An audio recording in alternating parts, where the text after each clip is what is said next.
हर हर महादेव मित्रों, क्या आपने कभी सोचा है कि इंसान का सबसे बड़ा शत्रु कौन होता है? क्या वह जो बाहर तलवार लेकर खड़ा है, या वह जो छिपकर वार करता है, या शायद वह जो अपने ही रूप में छल कर देता है? यही रहस्य एक दिन माता पार्वती ने भगवान शिव से जानना चाहा था। कैलाश पर्वत की बर्फीली चोटियों पर जब चारों ओर शांति थी और दूर से डमरू की धीमी ध्वनि गूंज रही थी, माता पार्वती भगवान शिव के समीप विराजमान थी। उनके नेत्रों में एक गंभीर जिज्ञासा थी। वे कुछ क्षण मौन रही, फिर धीरे से बोली, स्वामी, इस संसार में समस्त प्राणी अपने शत्रुओं से बचने के लिए अनेक साधन अपनाते हैं। कभी कोई बाहरी शत्रु होता है जो बल से आक्रमण करता है, कभी कोई छिपा हुआ विरोधी जो पीठ पीछे वार करता है, और कभी तो अपने ही संबंधी छल कर देते हैं। लेकिन मेरे मन में एक प्रश्न है, इस अनंत ब्रह्मांड में मानव जीवन का सबसे बड़ा शत्रु कौन है, जिससे सच में सावधान रहना चाहिए? भगवान शिव ने माता पार्वती की ओर देखा। उनकी आंखों में करुणा और गंभीरता दोनों थे। वे कुछ क्षण मौन रहे, फिर गंभीर स्वर में बोले, देवी, तुम्हारा प्रश्न केवल मानव जाति के लिए नहीं बल्कि समस्त जीवों के लिए महत्वपूर्ण है। संसार में जो शत्रु सबसे अधिक खतरनाक है वह बाहरी नहीं बल्कि भीतर का होता है। आज मैं तुम्हें एक कथा के माध्यम से बताऊंगा कि वह शत्रु कौन है और क्यों उससे बचना सबसे कठिन है। माता पार्वती ध्यानमग्न होकर बैठ गई। भगवान शिव ने कथा आरंभ की। भगवान शिव ने माता पार्वती की ओर देखते हुए कहा, हे देवी, यह कथा सतयुग के उस समय की है जब धरती पर धर्म की पताका पूरी शक्ति से फहरा रही थी, और फिर भी मानव के भीतर एक ऐसा शत्रु था जो उसे पतन की ओर ले जा सकता था। यह कथा है महर्षि वात्स्यायन और उनके प्रिय शिष्य आनंद की। महर्षि वात्स्यायन हिमालय की तलहटी में स्थित एक आश्रम में तपस्या करते थे। उनके आश्रम में अनेक विद्यार्थी वेद, शास्त्र, आयुर्वेद और धनुर्वेद की शिक्षा पाते थे, लेकिन उनमें सबसे प्रतिभाशाली था आनंद। आनंद के भीतर ज्ञान ग्रहण करने की अद्भुत क्षमता थी। जो शास्त्र कोई महीनों में कंठस्थ करते, वह उन्हें एक सप्ताह में कंठस्थ कर लेता था। उसकी वाणी मधुर थी, सेवा भाव असीम था, और हर कोई मानता था कि वह भविष्य में महान ऋषि बनेगा। परंतु जितना बड़ा उसका ज्ञान था, उतना ही विशाल एक अदृश्य शत्रु उसके भीतर जन्म ले रहा था। यह शत्रु कोई बाहरी व्यक्ति नहीं था, न कोई राक्षस, न कोई प्रतिद्वंदी, बल्कि उसके अपने मन के भीतर का एक बीज था जो धीरे धीरे अंकुरित हो रहा था। एक दिन महर्षि ने देखा कि आनंद अपने साथियों के सामने ज्ञान का प्रदर्शन करते हुए स्वयं को उनसे श्रेष्ठ बताने लगा है। कोई श्लोक सही न बोले तो वह मुस्कुराकर ताना मार देता, और कोई तर्क में उसे हरा न सके तो गर्व से गर्दन ऊंची कर लेता और उन्हें नीचा दिखाता। महर्षि ने यह सब चुपचाप देखा, किंतु कुछ नहीं कहा। समय बीतता गया। आनंद की ख्याति दूर दूर तक फैलने लगी। राजाओं के दूत आकर उसका उपदेश सुनते और राजकुमार उससे प्रश्न करने आते। यह सम्मान आनंद को और अधिक आत्ममुग्ध करने लगा। अब वह सोचने लगा कि शायद वह अपने गुरु से भी अधिक ज्ञानी हो गया है। हे देवी, यहीं से महर्षि ने उसे उसके सबसे बड़े शत्रु का परिचय देने का निश्चय किया। एक दिन महर्षि ने आनंद को बुलाया और कहा, पुत्र, कल प्रातः तुम्हें मेरे साथ हिमकुंड की ओर चलना होगा। वहां तुम्हारे लिए एक विशेष परीक्षा है। अगर तुमने इसे पार कर लिया तो मैं तुम्हें अपना उत्तराधिकारी घोषित कर दूंगा। आनंद के मन में गर्व की लहर दौड़ गई। उसने सोचा, अब गुरुजी स्वयं मान रहे हैं कि मैं इस आश्रम का सबसे योग्य हूँ। वह पूरी रात जाग कर सोचता रहा कि परीक्षा कैसी होगी, क्या वेद पाठ की, क्या धनुर्विद्या की, या शायद किसी शास्त्रार्थ की। अगली सुबह जब सूर्य की पहली किरण हिमाच्छादित शिखरों पर पड़ी, महर्षि और आनंद हिमकुंड के लिए निकल पड़े। वे बर्फ से ढकी संकरी पगडंडी से होकर ऊपर की ओर चढ़ रहे थे। हवा में तीखी ठंड थी, लेकिन आनंद के भीतर उत्साह की ज्वाला जल रही थी। कई घंटों की यात्रा के बाद वे हिमकुंड पहुंचे। यह एक विशाल झील थी जिसका पानी इतना स्वच्छ था कि उसमें आकाश के बादल और चारों ओर के पर्वत जैसे किसी दर्पण में प्रतिबिंबित हो रहे थे। महर्षि ने आनंद की ओर देखकर कहा, पुत्र, इस झील के मध्य में एक कमल खिला है जिसे लाकर मुझे देना है, लेकिन याद रहे, इस झील में प्रवेश करते ही तुम्हें अपनी सारी शक्तियों, अपने अहंकार और अपने भय को पीछे छोड़ना होगा, वरना यह कमल तुम्हारे हाथ से छूट जाएगा। आनंद ने मन ही मन सोचा, अहंकार छोड़ना, मैं तो पहले से ही विनम्र हूं, भय छोड़ना, मुझे भला किस बात का भय। वह झील में उतरा और कमल की ओर बढ़ा। पानी बेहद शीतल था, किंतु वह आगे बढ़ता गया। जैसे ही उसने कमल तोड़ने के लिए हाथ बढ़ाया, अचानक पानी में उसका प्रतिबिंब विकृत होने लगा। वह देखता है कि पानी में उसके कई चेहरे उभर आए हैं। एक चेहरे में गर्व है, एक में क्रोध, एक में ईर्ष्या और एक में लोभ। आनंद घबरा गया। उसने सोचा, ये क्या है, मैं तो इन सब से परे हूं। लेकिन देवी, सच यह था कि यही उसके भीतर के अदृश्य शत्रु थे, जो समय आने पर प्रकट हो गए। उसका मन विचलित हो गया, हाथ कांपने लगे और कमल उसके हाथ से फिसलकर फिर से झील के मध्य चला गया।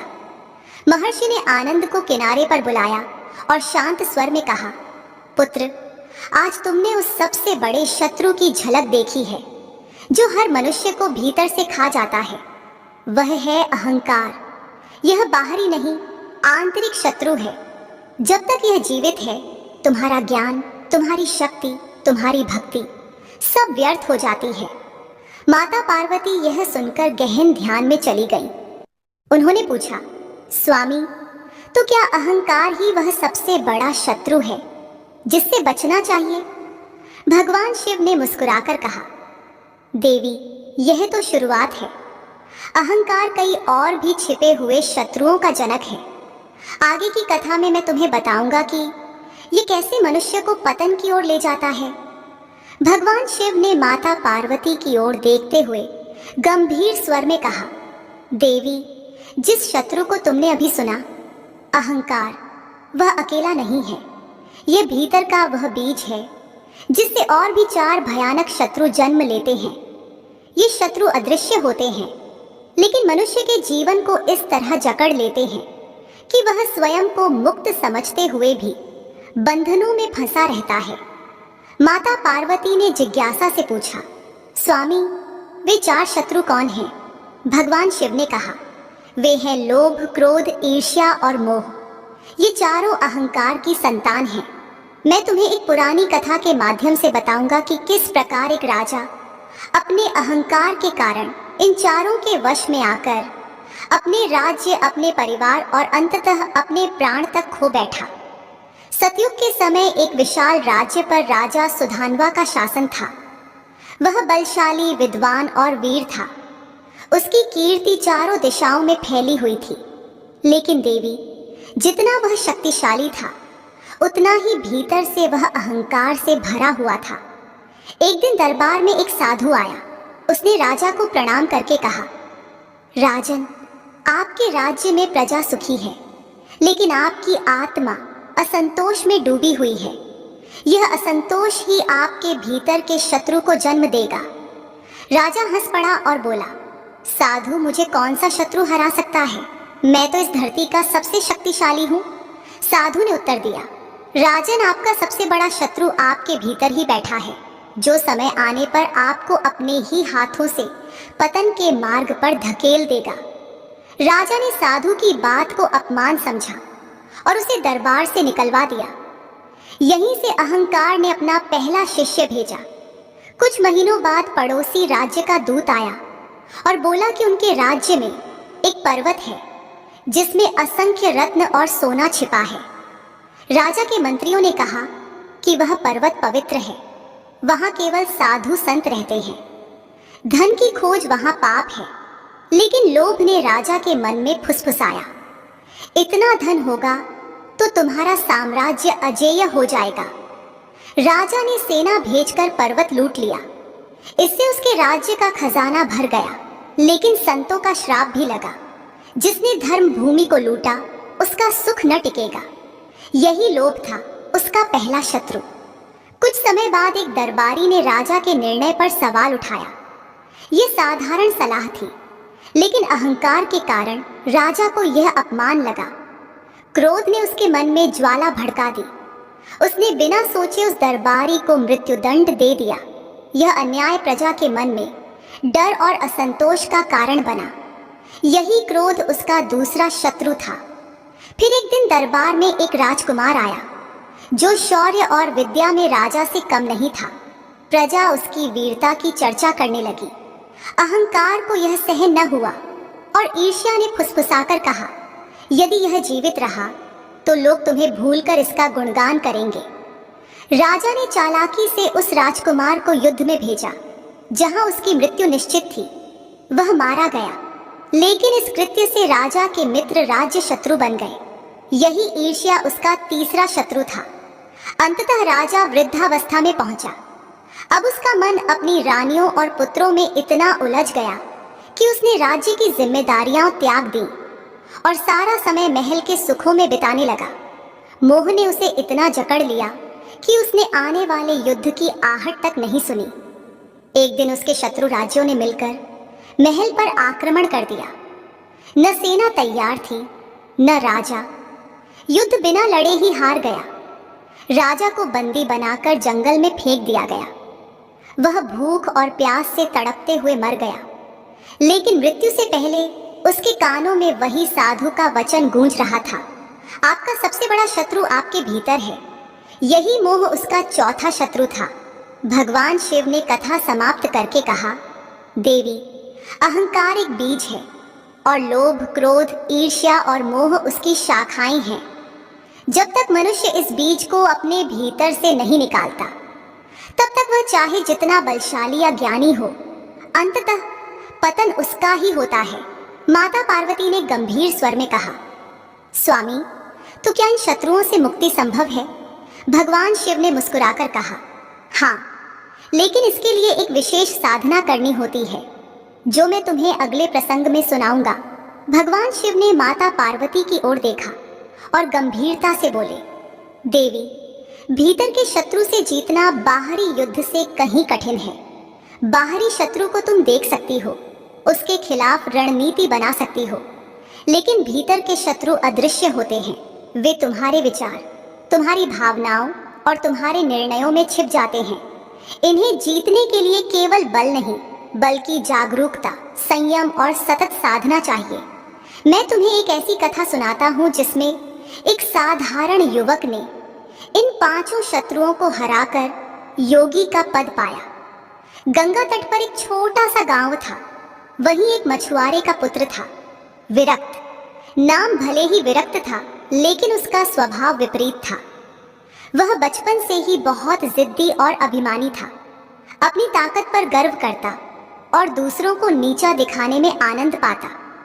लेकिन उसके जीवन का मोड़ उस दिन आया जब गांव में एक वृद्ध सन्यासी पहुंचे।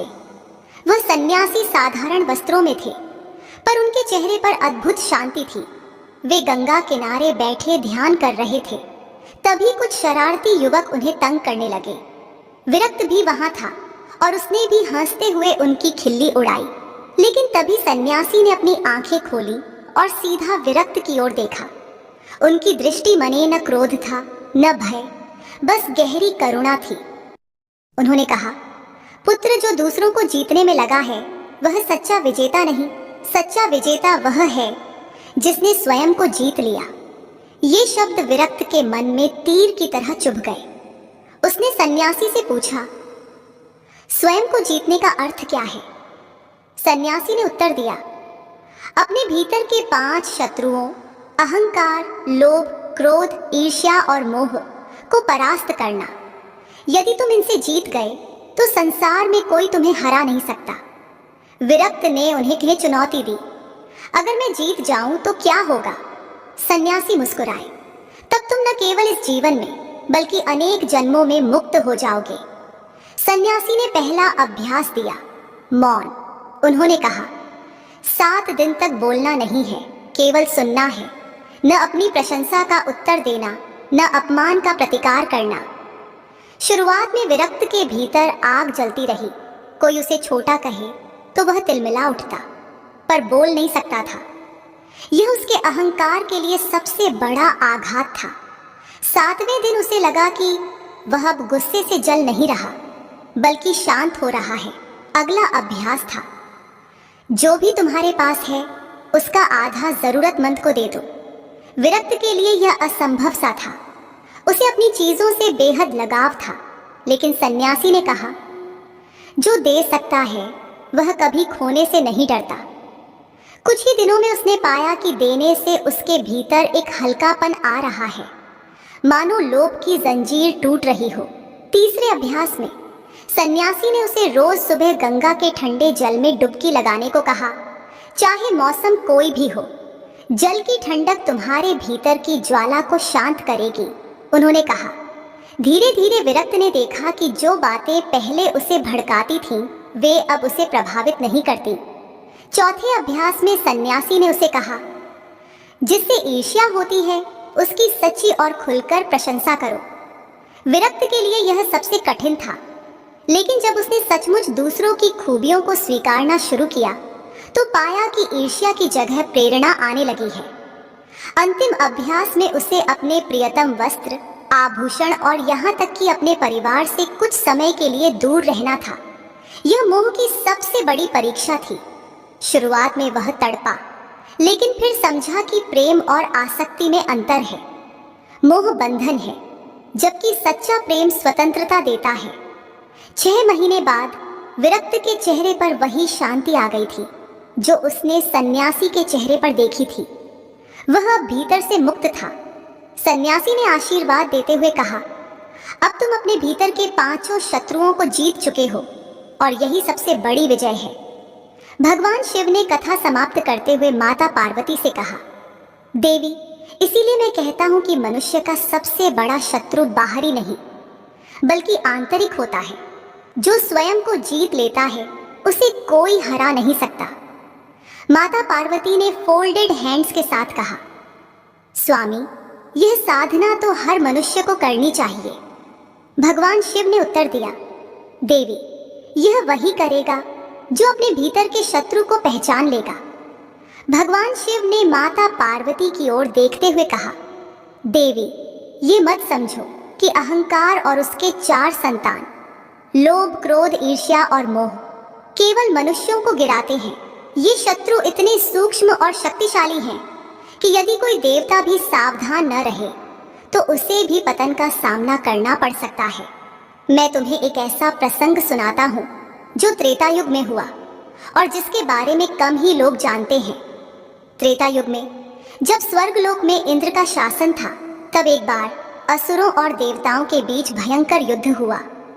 इंद्र ने अपने वज्र से असुर राज को पराजित किया और तीनों लोकों में उसकी विजय का गुणगान होने लगा। गंधर्व गीत गाने लगे, अप्सराएं नृत्य करने लगी और ऋषि मुनि भी उसके पराक्रम की प्रशंसा करने लगे। लेकिन देवी, यहीं से भीतर का शत्रु जाग उठा। इंद्र के हृदय में अहंकार का अंकुर फूट पड़ा। वह सोचने लगा, मुझसे बड़ा योद्धा न कभी हुआ है न होगा। मेरी शक्ति असीम है और अब कोई मुझे पराजित नहीं कर सकता। एक दिन एक ऋषि ने इंद्र से कहा, हे देवराज, विजय के बाद अब आपको दान और तप से प्रजा का कल्याण करना चाहिए। लेकिन लोभ ने इंद्र के मन में फुसफुसाया, सारा धन और वैभव तुम्हारा है, इसे क्यों बांटो? तुम्हारी महिमा इन्हीं भौतिक वस्तुओं से है। इंद्र ने प्रजा के हित के लिए रखी गई अपार संपत्ति अपने महलों में भर ली और दान देने से मना कर दिया। इससे ऋषियों के मन में असंतोष पनपने लगा। कुछ समय बाद एक महर्षि ने दरबार में आकर इंद्र के निर्णय पर प्रश्न उठाया। वे विनम्र भाव से बोले थे, लेकिन अहंकार से भरे इंद्र को यह असहनीय लगा। क्रोध ने उसे घेर लिया और उसने उस महर्षि का अपमान कर दिया, यहाँ तक कि उन्हें दरबार से बाहर फेंकने का आदेश दे दिया। यह महर्षि थे दुर्वासा ऋषि। दुर्वासा का क्रोध प्रसिद्ध था और उन्होंने इंद्र को श्राप दिया, हे इंद्र, जैसे तूने अपने वैभव पर गर्व करके धर्म को त्यागा, वैसे ही तेरा यह वैभव, तेरी सेना, तेरी शक्ति सब छिन जाएगी। श्राप के बाद इंद्र की शक्तियां क्षीण होने लगी। इसी बीच स्वर्ग में एक नए योद्धा की ख्याति फैलने लगी, जो अपनी वीरता और धर्म पालन से देवताओं का प्रिय बन गया। उसका नाम था महाशूर। ईर्ष्या ने इंद्र के मन में जगह बना ली। उसने सोचा, अगर यह योद्धा लोकप्रिय हो गया तो मेरी प्रतिष्ठा कम हो जाएगी। उसने चाल चलकर महाशूर को असुरों के गढ़ में भेजा, जहां उसकी मृत्यु हो गई। यह कार्य धर्म विरुद्ध था और इससे इंद्र के पुण्य क्षीण हो गए। अब इंद्र का मन युद्ध या धर्म में नहीं लगता था। वह अप्सराओं और भोग विलास में डूब गया। मोह ने उसकी बुद्धि को जकड़ लिया। उसने सोचा, जब तक सुख है तब तक ही जीवन है। उसी समय असुरों ने स्वर्ग पर आक्रमण किया। इंद्र के पास न शक्ति बची थी, न सच्चे सहयोगी। स्वर्ग पराजित हुआ और इंद्र को भागकर जंगल में शरण लेनी पड़ी। जंगल में भूख प्यास से पीड़ित इंद्र ने वर्षों तक तप किया और भीतर झांककर देखा। उसने जाना कि उसका सबसे बड़ा शत्रु बाहरी असुर नहीं थे, बल्कि उसका अपना अहंकार था, जिसने लोभ, क्रोध, ईर्ष्या और मोह को जन्म दिया। कठोर तप के बाद भगवान विष्णु प्रकट हुए और बोले, हे इंद्र, अब तुमने अपने भीतर के शत्रु को पहचान लिया है। जब तक मनुष्यों और देवताओं में यह पहचान नहीं होगी, तब तक वे बार बार पतन को प्राप्त होंगे। इंद्र ने पुनः धर्म और विनम्रता का पालन करने की प्रतिज्ञा ली। तभी उसे स्वर्ग का सिंहासन लौटा। भगवान शिव ने माता पार्वती से कहा, देवी, यह कथा प्रमाण है कि चाहे वह देवता हो, राजा हो या साधारण मानव, जो अपने भीतर के शत्रु को पहचानकर उसे जीत लेता है, वही सच्चा विजेता है। बाहरी युद्ध जीतना आसान है, पर आंतरिक युद्ध वही जीतता है जो सच्चे अर्थों में सजग और साधक हो। माता पार्वती ने कहा, स्वामी, अब यह स्पष्ट है कि यह शिक्षा सार्वभौमिक है, केवल मनुष्यों के लिए नहीं। भगवान शिव ने उत्तर दिया, देवी, और इसी सत्य को स्थापित करने के लिए मैं तुम्हें अब एक और कथा सुनाऊंगा, जिसमें एक महर्षि ने अपने शिष्य को आंतरिक शत्रु की पहचान के लिए जीवन भर परखा। भगवान शिव ने माता पार्वती की ओर देखा और बोले, देवी, कभी कभी भीतर के शत्रु को पहचानने के लिए जीवन भर का समय लग जाता है। यह कथा एक ऐसे ही महर्षि और उनके प्रिय शिष्य की है, जिसमें अंतिम क्षण तक शिष्य को पता नहीं चलता कि असली परीक्षा क्या थी। महर्षि धन्वंतरी अपने समय के महानतम वैद्य और तपस्वी थे। उनके शिष्य दूर दूर से आकर शिक्षा पाते थे, लेकिन उनमें सबसे मेधावी था चंद्रकेतु। उसकी बुद्धि तीव्र थी, हाथों में अद्भुत कौशल था और वह औषधि विद्या में अद्वितीय हो चुका था। महर्षि उससे अत्यंत प्रेम करते थे, पर एक बात उन्हें खटकती थी। चंद्रकेतु कभी किसी की सफलता या प्रशंसा सुनकर मन से प्रसन्न नहीं होता था। वह भीतर ही भीतर दूसरों से तुलना करता और स्वयं को उनसे श्रेष्ठ मानता। महर्षि ने तय किया कि वह चंद्रकेतु की अंतिम परीक्षा लेंगे, जिससे उसका भीतर का शत्रु उजागर हो सके। एक दिन महर्षि ने कहा, चंद्रकेतु, अब तुम्हारी विद्या पूरी हो चुकी है, पर मैं तुम्हें तभी आशीर्वाद दूंगा जब तुम 1 वर्ष तक बिना किसी मान सम्मान की अपेक्षा किए बीमारों की सेवा करोगे। चंद्रकेतु ने यह शर्त मान ली। वह गांव-गांव घूमकर रोगियों का उपचार करता रहा, पर भीतर कहीं उसे खलता रहा कि लोग उसके नाम की चर्चा कम करते हैं और उसे साधारण वैद्य समझते हैं। 1 वर्ष पूरा होने के बाद महर्षि ने उसे अपने साथ राजसभा में बुलाया। वहां पहले से ही एक और युवा वैद्य मौजूद था, जिसे राजा ने राज वैद्य की उपाधि दे रखी थी। सभा में राजा ने घोषणा की कि राज वैद्य की विद्या और सेवा अतुलनीय है। चंद्रकेतु को यह सुनकर भीतर से चोट लगी, लेकिन वह मौन रहा। महर्षि ने ध्यान दिया कि उसके चेहरे पर बनावटी मुस्कान है, मन में ईर्ष्या की आग। कुछ समय बाद एक राजकुमार गंभीर बीमार पड़ गया। महर्षि ने दोनों वैद्यों को बुलाया और कहा कि जो भी उसे ठीक करेगा वही सबसे श्रेष्ठ होगा। राजवैद्य ने सरल औषधि देकर रोगी की स्थिति सुधारी, लेकिन चंद्रकेतु ने दुर्लभ औषधियों का प्रयोग करके इलाज लंबा खींच दिया ताकि उसकी विद्या और परिश्रम अधिक चमके। राजकुमार ठीक तो हो गया, लेकिन राज परिवार ने यह महसूस किया कि चंद्रकेतु का उद्देश्य रोगी का भला नहीं बल्कि स्वयं की ख्याति बढ़ाना था।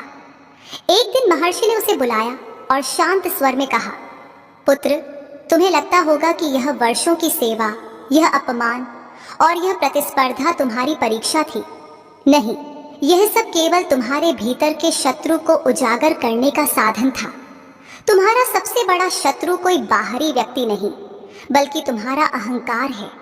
यह अहंकार ही तुम्हें लोभ में ढकेलता है, ईर्ष्या में जलाता है, क्रोध में भड़काता है और मोह में बांधता है। जब तक यह जीवित है तुम्हारी सारी विद्या और साधना अधूरी है। चंद्रकेतु की आंखें भर आईं। उसने गुरु के चरण पकड़कर कहा, गुरुदेव, मैं अब समझ गया कि युद्ध बाहर नहीं भीतर है। महर्षि ने आशीर्वाद देते हुए कहा, पुत्र, अब तुम्हारी असली शिक्षा शुरू हुई है। विद्या का उद्देश्य स्वयं को सिद्ध करना नहीं बल्कि दूसरों का कल्याण करना है। भगवान शिव ने कथा समाप्त करते हुए माता पार्वती से कहा, देवी, यही कारण है कि मैं कहता हूँ भीतर का शत्रु पहचानना ही आधी विजय है। जब उसे जीत लिया जाता है तब मनुष्य सच्चा साधक और विजेता बनता है। माता पार्वती ने गंभीर भाव से कहा, स्वामी, अब यह स्पष्ट हो चुका है कि यह शिक्षा हर युग हर जीव के लिए है। भगवान शिव ने उत्तर दिया, देवी, और इस शिक्षा को संसार में फैलाने के लिए ही ऋषि मुनियों ने कथाओं का सहारा लिया ताकि सत्य सरल होकर जन जन तक पहुंचे। भगवान शिव ने माता पार्वती की ओर प्रेम पूर्ण दृष्टि डालते हुए कहा, देवी, यह सत्य है कि मैं महादेव हूँ, त्रिलोकीनाथ हूँ, परंतु इसका अर्थ यह नहीं कि अहंकार का सूक्ष्म बीज मुझ में कभी अंकुरित नहीं हो सकता। मैं भी सृष्टि के नियमों के अधीन हूँ। एक बार ऐसी घटना घटी जिसने मुझे भी यह याद दिला दिया कि अहंकार का अंश चाहे कितना भी सूक्ष्म क्यों न हो, त्यागना आवश्यक है। एक समय असुरों के साथ भयंकर युद्ध में देवताओं को पराजय का सामना करना पड़ा। देवराज इंद्र, अग्निदेव, वायुदेव, वरुण और अन्य सभी देवता कैलाश पर मेरी शरण में आए। उन्होंने कहा, प्रभु, केवल आप ही हमें विजयी बना सकते हैं।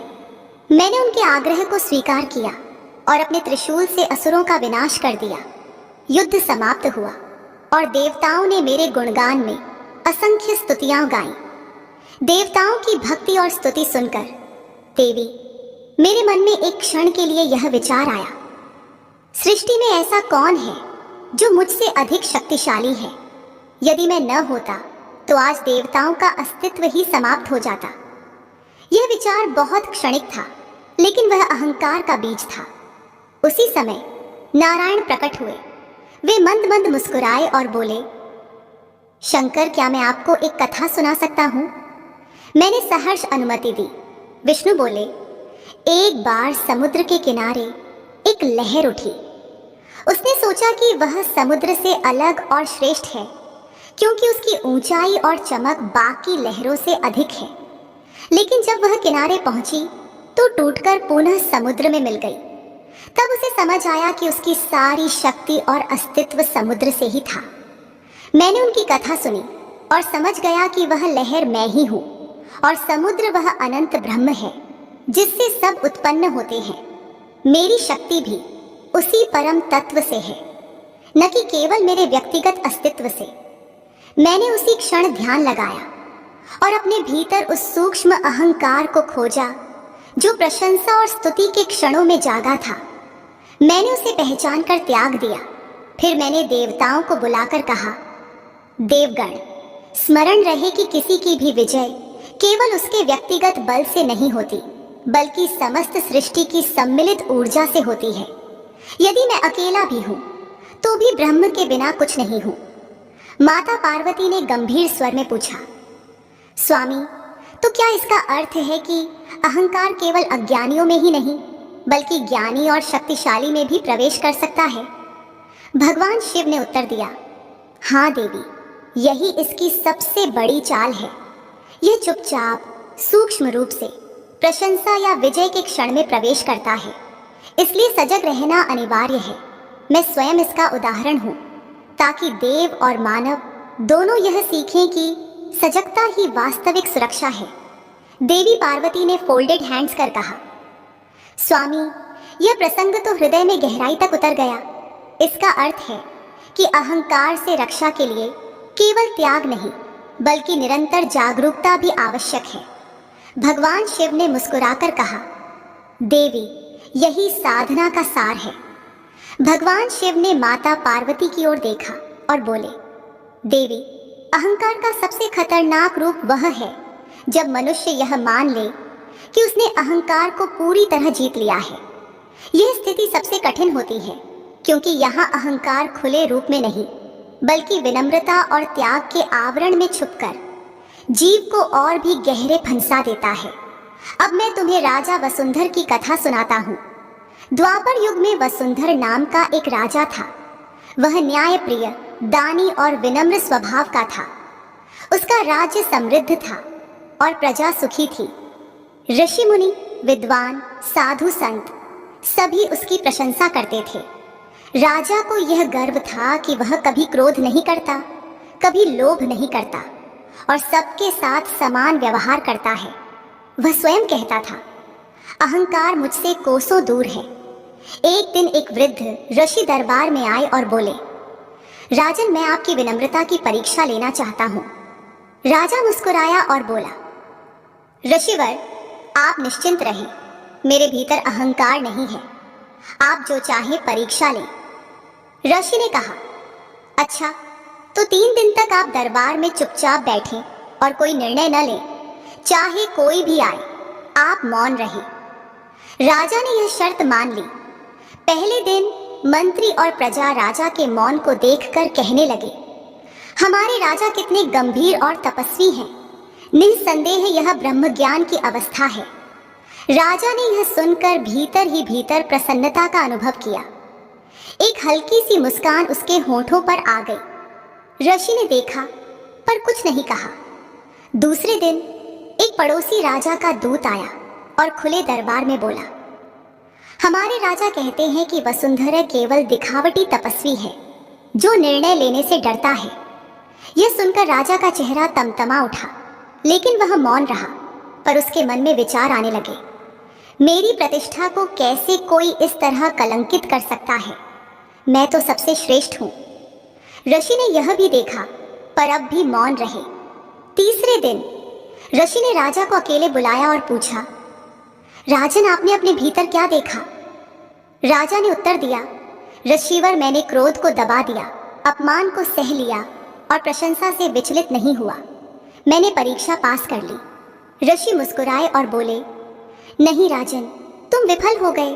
तुम्हारा अहंकार खुले रूप में नहीं बल्कि छुपकर कह रहा था, देखो मैं कितना सहनशील हूँ, मैं कितना श्रेष्ठ हूँ। यह छिपा हुआ अहंकार है जो खुले अहंकार से भी खतरनाक है, क्योंकि इसे पहचानना कठिन है। राजा के नेत्र खुल गए। उसने कहा, ऋषिवर, तो क्या इसका अर्थ है कि विनम्रता भी कभी कभी अहंकार का आवरण बन सकती है? ऋषि ने उत्तर दिया, हाँ, जब विनम्रता दिखावे के लिए हो या भीतर यह भाव हो कि मैं सबसे विनम्र हूं, तब वह सच्ची विनम्रता नहीं बल्कि अहंकार का सबसे गहरा रूप है। राजा ने प्रणाम करके कहा, अब मैं समझ गया कि भीतर के शत्रु से बचने के लिए केवल गुण होना पर्याप्त नहीं बल्कि निरंतर आत्मनिरीक्षण आवश्यक है। भगवान शिव ने माता पार्वती से कहा, देवी, इसीलिए मैं कहता हूं, जो यह मान लेता है कि वह अहंकार से मुक्त है, वही उसके जाल में सबसे पहले फंसता है। सजगता ही मुक्ति का मार्ग है। माता पार्वती ने गंभीर स्वर में कहा, स्वामी, यह कथा तो हृदय में गहरी उतर गई। इसका अर्थ है कि साधना का अंत नहीं है, यह जीवन भर चलने वाली प्रक्रिया है। भगवान शिव ने सिर हिलाकर कहा, बिल्कुल देवी, यही कारण है कि मैं अगली कथा में तुम्हें दिखाऊंगा कि किस प्रकार एक महान योद्धा ने जीवन के अंतिम क्षणों में अपने भीतर छिपे अहंकार को त्याग कर अमरत्व प्राप्त किया। भगवान शिव ने माता पार्वती की ओर देखते हुए कहा, देवी, कभी कभी जीवन भर का पराक्रम, जीत और कीर्ति भी साधक को मुक्ति नहीं दिला पाती, क्योंकि भीतर का अहंकार उसे बांध कर रखता है। लेकिन यदि मृत्यु के अंतिम क्षण में भी वह अहंकार को त्याग दे तो वह सच्चा विजेता बनकर अमर हो सकता है। अब मैं तुम्हें वीर विक्रमसेन की कथा सुनाता हूँ। विक्रमसेन एक ऐसा योद्धा था जिसकी वीरता की चर्चा तीनों लोकों में थी। वह युद्ध भूमि में अजेय था। उसकी तलवार बिजली की तरह चमकती और उसके रथ की गति हवा से भी तेज होती। राजाओं से लेकर असुरों तक सभी उससे भय खाते थे। उसके जीवन में केवल एक लक्ष्य था, युद्ध में कभी पराजित न होना। और देवी, यही उसकी सबसे बड़ी शक्ति भी थी और सबसे बड़ी कमजोरी भी। हर विजय के साथ उसके भीतर यह विश्वास गहराता गया कि वह अजेय है, कि संसार में कोई भी उसकी बराबरी नहीं कर सकता। वह युद्ध में अपने शत्रु को मारकर भी उन्हें सम्मान देता, लेकिन भीतर कहीं न कहीं यह भाव रहता, मैं ही सबसे महान योद्धा हूं। वह सोचता था कि उसका यह भाव केवल आत्मविश्वास है, पर वास्तव में यह अहंकार का बीज था जो समय के साथ गहराता जा रहा था। एक दिन पड़ोसी राज्य के राजा ने चुनौती दी। विक्रमसेन ने सेना संग युद्ध भूमि में प्रवेश किया। यह युद्ध पहले के युद्धों जैसा आसान नहीं था। विरोधी राजा ने अपनी सेना को नहीं, बल्कि एक अद्भुत योद्धा को भेजा, एक वृद्ध श्वेत वस्त्रधारी साधु योद्धा जिसकी आंखों में गहरी शांति थी। युद्ध आरंभ हुआ। विक्रमसेन ने अपनी पूरी शक्ति से वार किए, लेकिन वृद्ध योद्धा हर वार को सहजता से रोक देता। घंटों तक चले युद्ध के बाद विक्रमसेन थकने लगा और पहली बार उसके मन में यह विचार आया, क्या मैं हार सकता हूं? अंततः वृद्ध योद्धा ने अपना शस्त्र नीचे रख दिया और कहा, विक्रमसेन, मैं तुम्हें पराजित करने नहीं, तुम्हें सिखाने आया हूं। तुम्हारा सबसे बड़ा शत्रु मैं नहीं, बल्कि तुम्हारा अहंकार है। तुम युद्ध भूमि में अजेय हो सकते हो, लेकिन जब तक यह भीतर का शत्रु जीवित है, तुम सच्ची विजय नहीं पा सकते। विक्रमसेन के मन में क्रोध और अपमान का भाव आया, लेकिन साथ ही उसकी आंखों में आंसू भी भर आए। उसे लगा कि यह साधु उसकी आत्मा के भीतर झांक रहा है। कुछ महीनों बाद विक्रमसेन एक और युद्ध में गंभीर रूप से घायल हो गया। मृत्यु सामने थी। उसी समय उसे उस साधु योद्धा के शब्द याद आए। उसने सोचा, मैंने जीवन भर अपने बाहरी शत्रुओं को हराया, लेकिन भीतर के शत्रु को कभी नहीं। अब समय आ गया है। उसने अपने सैनिकों से कहा, आज मैं तुम्हें सबसे बड़ी शिक्षा देता हूँ।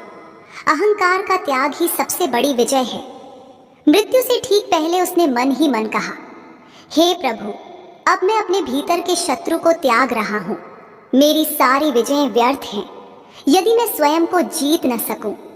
विक्रमसेन का शरीर नश्वर था, पर उस क्षण उसका आत्मबोध इतना गहरा था कि देवताओं ने उसे आत्मविजयी की उपाधि दी।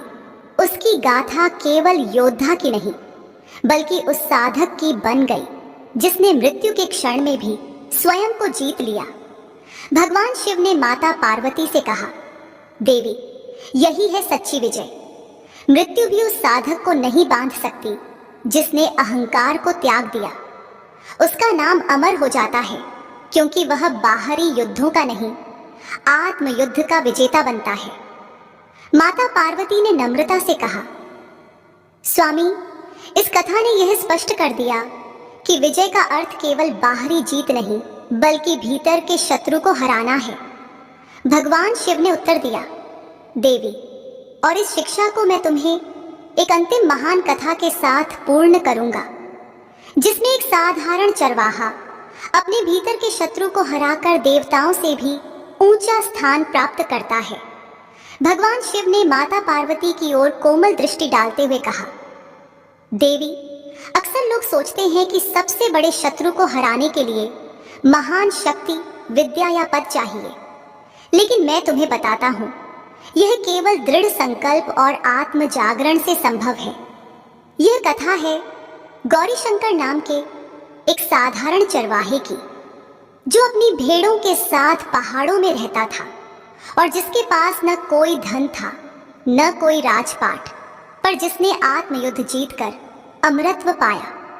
गौरी शंकर एक छोटे से गांव में जन्मा। उसका काम था भेड़ों को पहाड़ों में चराना, पानी पिलाना और रात को उन्हें सुरक्षित लौटाना। वह सरल, हंसमुख और संतोषी था, पर भीतर कहीं एक चुपचाप जलता अहंकार छुपा था। उसे लगता था कि वह गांव का सबसे समझदार और सबसे ईमानदार व्यक्ति है। वह दूसरों को गलतियों पर टोके बिना नहीं रह पाता और मन ही मन यह सोचता, काश लोग मेरी तरह ईमानदार होते तो यह गांव कितना अच्छा देश, कितना अच्छा होता। एक दिन पहाड़ों में उसने देखा कि एक वृद्ध साधु धूप में बैठे तप कर रहे हैं। वह उनके पास गया और पानी का घड़ा रखकर बोला, बाबा यह पानी पी लीजिए। साधु ने जल ग्रहण किया और उसकी आंखों में देखते हुए कहा, पुत्र, तुम्हें विनम्रता है, पर उसमें एक अदृश्य कांटा भी है, अहंकार का। क्या तुम उसे निकालना चाहोगे? गौरी शंकर ने हैरानी से पूछा, मैं तो गरीब हूं, मुझे किस बात का अहंकार? साधु ने कहा, पुत्र, यह सोच कि मैं सबसे अच्छा हूं, यही सबसे सूक्ष्म अहंकार है। इसे त्यागोगे तो तुम में देवत्व जागेगा। साधु ने उसे अभ्यास दिया।